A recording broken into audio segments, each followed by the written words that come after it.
Okay, बोलिए बोलिए सुप्रिया जी। मैं बीच में नहीं बोली थी, और अगर आपकी बात में इतना दम है तो आप अपने टर्न का वेट करिए। बौखला काहे जा रहे हैं बीच में, क्यों किसी का प्रभाव रोकने की कोशिश कर रहे हैं? खैर कोई बात नहीं।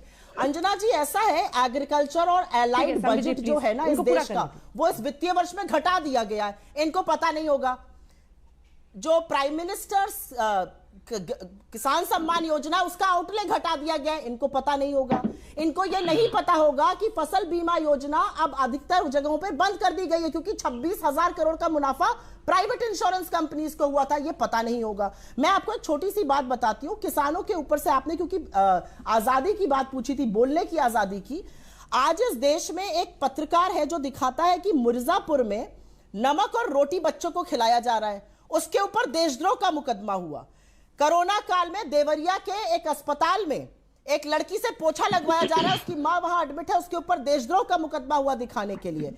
मुसहर घास खा रहे हैं प्रधानमंत्री के वाराणसी कंस्टिट्यूएंसी में, देशद्रोह का मुकदमा हुआ।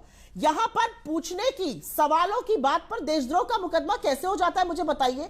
अगर अभिव्यक्ति की आजादी है और हम एक लोकतांत्रिक देश है, तो सवाल पूछना सरकार से अलोकतांत्रिक कैसे हो जाता है? और चलिए, अगर हो भी जाता है, अगर आप तड़ातड़ देशद्रोह के मुकदमे लगाते भी हैं, तो आपकी जो फ्रंटल एजेंसीज हैं वो क्यों नहीं प्रूव कर पाती हैं? दिल्ली पुलिस कहीं कहीं तो एफआईआर के बाद चार्जशीट ही नहीं लगा पाती है, रिप्लाई ही नहीं कर पाती है, कोर्टों की झाड़ सुननी पड़ती है। तो मुझे एक बात बताइए, जिस देश में बोलने की आजादी हमारे संविधान ने दी है, तो इनकी दो टुच्ची बातों से कोई डर थोड़ी जाएगा। मैं छोटी सी एक बात कह के अपनी बात खत्म कर रही हूं। बोलने की आजादी सबको है, लेकिन उसी बोलने की आजादी से जब हमारे देश में, गांधी के देश में गोडसे के उपासक गोडसे की जय जयकार करते हैं, उनको मोदी और शाह जी कैसे फॉलो करते हैं? जरा मुझे बताइए, उनके खिलाफ क्या एक्शन लिया जाता है? क्या वो देशद्रोह नहीं है? क्या वो राष्ट्र के खिलाफ द्रोह नहीं है? उनके खिलाफ क्या एक्शन लिया जाता है? उनको तो very proud to be followed by फलाना, very proud to be followed by ढिमकाना। अरे क्या तमाशा है इस देश में भाई? इस देश में लोगों की बोलने की आजादी, स्वतंत्र पत्रकारों के खिलाफ पड़ जाना, एजेंसीज को, सीबीआई, ईडी और इनकम टैक्स को अपना फ्रंटल बना लेना, ये क्या तरीके हैं? मेरे ब्लड प्रेशर की चिंता मत करो संबित पात्रा, सवालों का जवाब दो, परेशान मत हुआ करो सवालों से। मैं कहां परेशान हूं?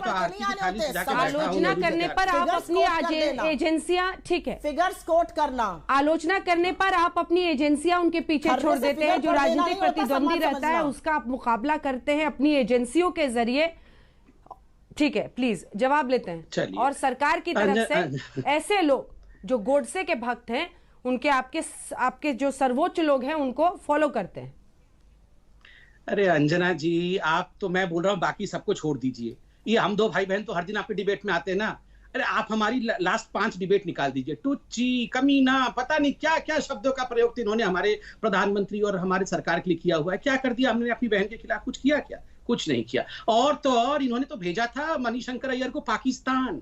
मोदी की सरकार को गिराना होगा। अरे वो तो एंकर बेचारा वहां तरतरा गया कि हम कैसे गिराएंगे मोदी की सरकार। ना गिराना ही होगा मोदी की सरकार को। क्या कर दिया मणिशंकर अय्यर का? कोई गिरफ्तारी कर दी मोदी जी ने मणिशंकर अय्यर का? अरे कुछ नहीं किया अंजना जी।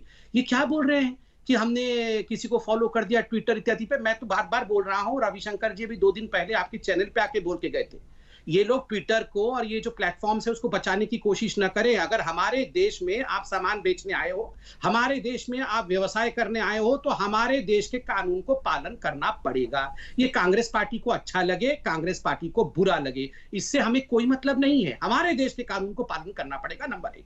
नंबर 2, मैं यहाँ जानना चाहता हूँ, क्यों, एक सेकंड अंजना जी, आप आ जाइएगा। आप तो आ ही जाती हैं, अभी रुक जाइए, अभी रुक जाइए, जवाब ले ले। मैं अंजना मैं बोल रहा हूँ।